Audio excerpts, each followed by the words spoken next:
Hello everyone, আসসালামু আলাইকুম। আশা করছি সবাই ভালো আছেন। আল্লাহর রহমতে আমিও ভালো আছি। চলে আসলাম নতুন একটি ভিডিও নিয়ে।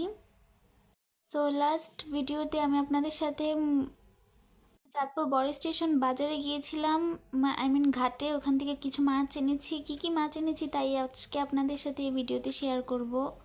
তো আপনাদের সাথে আগেই বলেছিলাম যে ওখানে গিয়েছিলাম বেসিক্যালি ইলিশ মাছ আনার জন্য।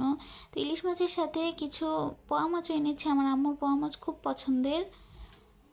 তো সেগুলো আজকে আপনাদের সাথে শেয়ার করছি। মাছগুলো খুবই ভালো পড়েছে, আর এগুলো ছিল আমাদের চাঁদপুরের মেঘনা নদীর মাছ।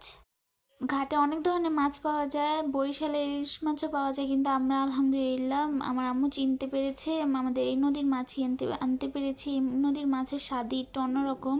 পোয়া মাছগুলো হলো নদীর, এগুলো সাগরের মাছ না। পোয়া মাছ আমাদের অনেক ভালো লাগে। কার কার পোয়া মাছ পছন্দ সবাই কমেন্ট করে জানাবেন। তো এই ছিল আজকের জন্য ভিডিও, আপনাদের সাথে আর কি শেয়ার করলাম আমি কি কি মাছ এনেছি আমরা। তো সবাইকে দেখার জন্য ধন্যবাদ। আশা করছি ভিডিওটা আপনাদের খুব ভালো লেগেছে। আসসালামু আলাইকুম, আল্লাহ হাফিজ।